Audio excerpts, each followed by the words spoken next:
cantique exécuté avec ferveur dans une atmosphère déjà marquée de la présence de Dieu. À Vedoko, l'église évangélique de la délivrance et du salut en Christ a connu un temps fort de célébration, marqué par l'élévation des cœurs et des voix pour la magnificence du nom de Dieu ce dimanche.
Quant au message, il s'inscrit dans la suite de l'enseignement précédent, rappelant à chacun l'importance de cultiver les semences divines reçues. Alors, la semence qui est tombée le long du chemin, il dit c'est celui qui a reçu la parole de Dieu, ne la comprend pas, le diable vient et enlève cela de sa vie et il ne peut jamais porter du fruit.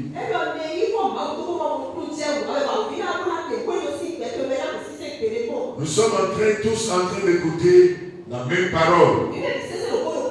Mais tous n'ont pas le même cœur. Certains n'ont pas la même capacité de concentration pour écouter, comprendre, pour que la parole puisse porter du fruit dans sa vie.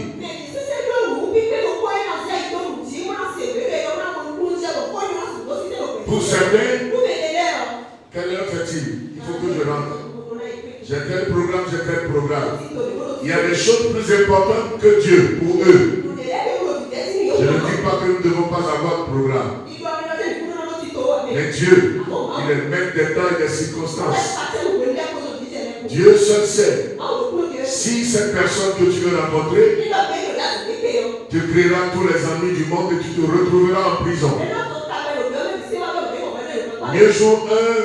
Mieux vaut un jour dans les paradis de l'Éternel que 1000 ailleurs, a dit la parole du Seigneur.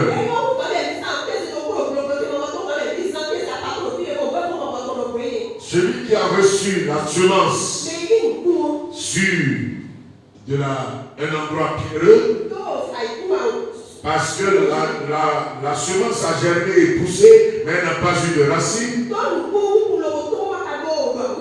la plante va mourir. Mais qu'est-ce que ça veut dire? Le Seigneur a dit que c'est quelqu'un qui reçoit la parole de Dieu et avec joie, spontanément, il est content de ce qu'il a entendu. Il y a de ces gens qui sont souvent euphoriques, qui sont souvent très enthousiastes sur quelque chose qu'ils rencontrent et qu'ils entendent. Et la joie là finit juste après. La parole de Dieu n'a pas souvent de racines en eux. Il ne peut pas porter du fruit. Ce sont les raisons pour lesquelles plusieurs ne portent pas de fruit. Comment entendez-vous la parole de Dieu? Comment recevez-vous la parole de Dieu? Quel intérêt accordez-vous à la parole de Dieu que vous entendez? Quelle action prenez-vous la décision de mener après avoir entendu la parole ou lu la parole du Seigneur? Et c'est tout ça qui détermine le fruit que quelqu'un peut porter. Lorsqu'on entend la parole de Dieu comme une information,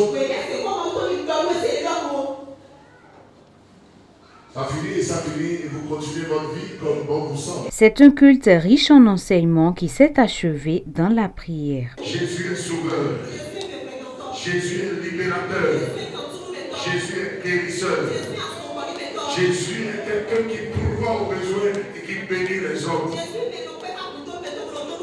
Jésus est quelqu'un qui change les malédictions en bénédictions.